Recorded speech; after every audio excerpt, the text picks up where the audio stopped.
صلی ونسلم علی رسولہ الکریم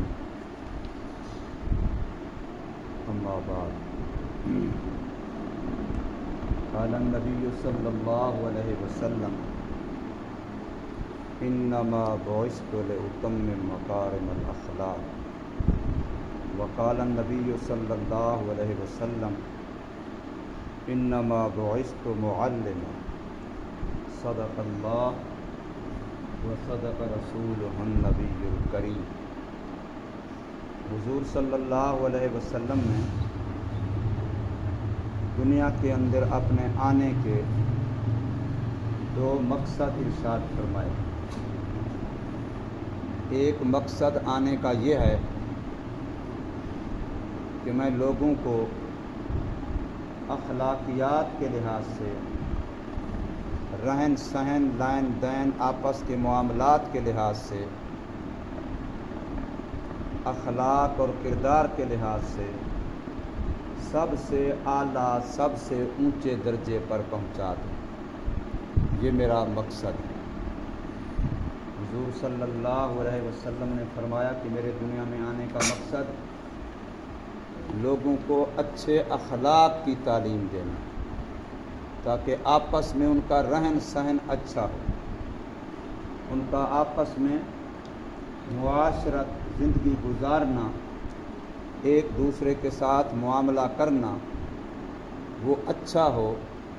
اس بات کی تعلیم دینے کے لیے لوگوں کو اعلیٰ اخلاق کے معیار تک پہنچانے کے لیے میں دنیا میں آیا ہوں۔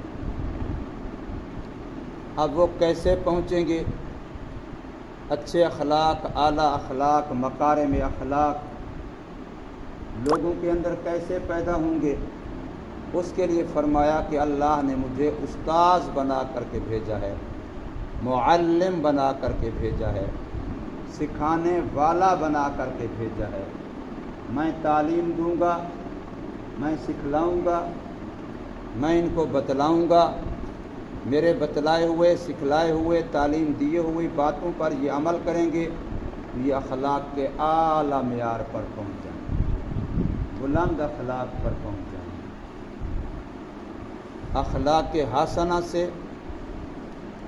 اوپر چلے جائیں گے، اخلاق کریمانہ، اخلاق کریمانہ، پھر اس سے بھی اوپر چلے جائیں گے، اخلاق عظیمانہ، اخلاق حسنہ، اس سے بھی اوپر جائیں گے، اخلاق کریمانہ، اس سے بھی اوپر جائیں گے، اخلاق عظیمانہ۔ اخلاق حسنہ یہ ہوتے ہیں کہ جیسا کرو گے ویسا بھرو گے۔ تم میرے ساتھ جیسا سلوک کرو گے میں تمہارے ساتھ ویسا سلوک کروں گا۔ تم میرے ساتھ جتنا اچھائی کرو گے میں اتنا تمہارے ساتھ اچھائی کروں گا۔ اگر تم میرے ساتھ کوئی برائی کرو گے تو میں اس کے برابر تم سے بدلہ لے لوں گا۔ یہ اخلاق حسنہ۔ میں ظلم نہیں کروں گا، زیادتی نہیں کروں گا، لیکن اچھائی اتنا کروں گا جتنا تم کرو گے، اور برائی میں نہیں کروں گا۔ اگر تم نے کی تو اس کا بدلہ لوں گا، لیکن بدلے میں بھی حد سے بڑھوں گا نہیں۔ جتنا تم زیادتی کرو گے، مثال کے طور پر تم میرا 10 روپے کا نقصان کرو گے تو میں تم سے 10 روپے واپس لوں گا، 10 کے 12 نہیں لوں گا۔ وہ ضمانت ہوگی، جرمانہ نہیں ہوگا۔ 10 روپے کا میرا نقصان کیا تو 10 روپے تم پر ضمانت، میری ضمان دو گے، لیکن 10 کے بجائے 12 کے 2 روپے پر جرمانہ ہو جائے، یہ نہیں ہوگا۔ یہ اخلاق حسنہ ہے۔ اور اخلاق کریمانہ، اخلاق کریمانہ وہ یہ ہیں کہ تم میرے ساتھ اچھائی کرو یا نہ کرو، میں تمہارے ساتھ پھر بھی اچھائی کروں گا۔ تم میرے ساتھ اچھائی کرو یا نہ کرو، پھر بھی میں تمہارے ساتھ اچھائی کروں گا۔ اگر تم نے برائی کی، اگر تم نے اذیت دی، نقصان کیا، تو میں تمہیں معاف کر دوں گا، بدلہ نہیں لوں گا۔ یہ اخلاق کریمانہ ہے۔ اور اس سے بھی اگلا ایک درجہ ہے اخلاق عظیمانہ۔ وہ یہ ہے کہ تم میرے ساتھ برائی کرو گے، تم میرے ساتھ اچھائی نہیں کرو گے بلکہ برائی کرو گے، تو میں تمہارے ساتھ تمہاری برائی کو معاف بھی کروں گا اور تمہارے ساتھ اس کے بدلے میں اس سے بڑھ کر کے اچھائی بھی کروں گا، تمہاری برائی کو بھی معاف کر دوں گا، درگزر کر دوں گا، اور برائی کے بعد ایک تو یہ تھا کہ برائی کو صرف معاف کر دیتا، اب معاف بھی کر دوں گا، اور معاف کرنے کے بعد پھر آگے تم سے کیا کروں گا، اچھائی بھی کروں گا، برائی کا بدلہ بھی نہیں لوں گا، برائی کو معاف کر دوں گا۔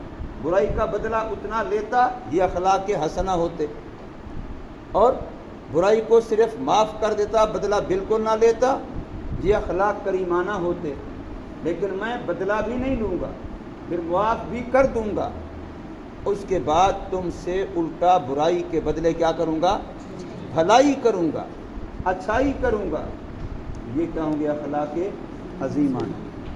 کسی نے کسی کو تھپڑ مارا، اس کو اپنے درد کی تکلیف کی نہیں ہوئی کہ مجھے درد ہوئی مجھے تھپڑ لگا، نہیں، اس کے ہاتھ کو یوں کر کے کہنا او ہو تیرے ہاتھ کو تکلیف ہوئی ہوگی، تو نے جو مجھے تھپڑ مارا ہے تیرے ہاتھ کو تکلیف ہوئی ہوگی، اس کے ہاتھ کو یوں دبانے لگ گیا، او ہو تجھے تکلیف ہوئی، تیرے ہاتھ کو تکلیف ہوئی۔ کوئی بندہ کسی پر غصے ہوتا ہے، استاد غصے ہو رہا ہے، بچے سے غلطی ہو گئی، اب غصے استاد ہو رہا ہے، بچے سے غلطی ہو گئی، اب بچہ رونے لگ گیا، او ہو میری وجہ سے میرے استاد کو تکلیف ہو رہی ہے کہ بیچارے کو زور سے بولنا پڑ رہا ہے، مجھے غصے ہونے کے لیے بیچارے کو غصہ کرنا پڑ رہا ہے، میری اصلاح کے لیے اس بیچارے کو غصہ کرنا پڑ رہا ہے، بولنا پڑ رہا ہے، تو اس سے بچہ رو رہا ہے کہ ہائے میرے استاد کو میری وجہ سے تکلیف ہو رہی ہے، اگر میرے سے غلطی نہ ہوتی تو میرا استاد بیچارے کو یہ تکلیف نہ کرنی پڑتی۔ اب یہ اخلاق کیا ہیں، اخلاق عظیمانہ، یہ اخلاق کیا ہیں، اور یہ حضور صلی اللہ علیہ وسلم کے بارے میں یہی سوال کیا کسی بندے نے کہ حضور صلی اللہ علیہ وسلم کے اخلاق کیسے تھے، تو قرآن یہ کہہ رہا ہے وَخُلُقُهُ القرآن، کہ حضور صلی اللہ علیہ وسلم کے اخلاق وہ ہیں جو قرآن کہتا ہے، اور قرآن کے اندر حضور صلی اللہ علیہ وسلم کے اخلاق کے بارے میں لفظ عظیم آ رہا ہے، اخلاق عظیمانہ اسی سے نکالا ہے۔ حضور کے اخلاق کے اخلاق عظیم، یعنی اخلاق عظیمانہ۔ کوئی اگر تکلیف دیتا ہے، حضور تکلیف کے بدلے اتنا تکلیف بھی نہیں دیتے، پھر تکلیف کو معاف بھی کر دیتے ہیں، اور معاف کرنے کے بعد الٹا ان کے ساتھ کیا کرتے ہیں، بھلائی بھی کرتے ہیں، اچھائی بھی کرتے ہیں۔ یہ اخلاق عظیمانہ ہیں۔ حضور صلی اللہ علیہ وسلم فرمایا کہ میں اسی اخلاق کی تعلیم کے لیے آیا ہوں، اور یہ اخلاق آئیں گے کیسے؟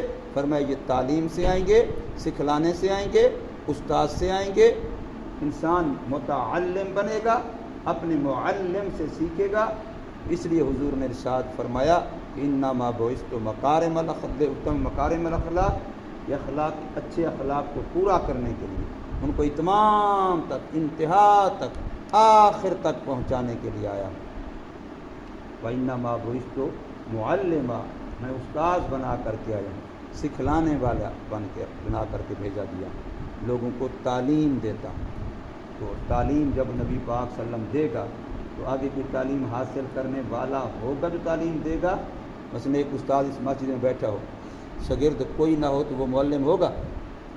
طالب علم شاگرد ایک بھی نہ ہو، اور استاد کہے میں مسجد میں بیٹھا ہوں تعلیم دے رہا ہوں، سکھلا رہا ہوں، معلم بنا ہوں، تو کس کو تعلیم دے گا، کس کو سکھلائے گا؟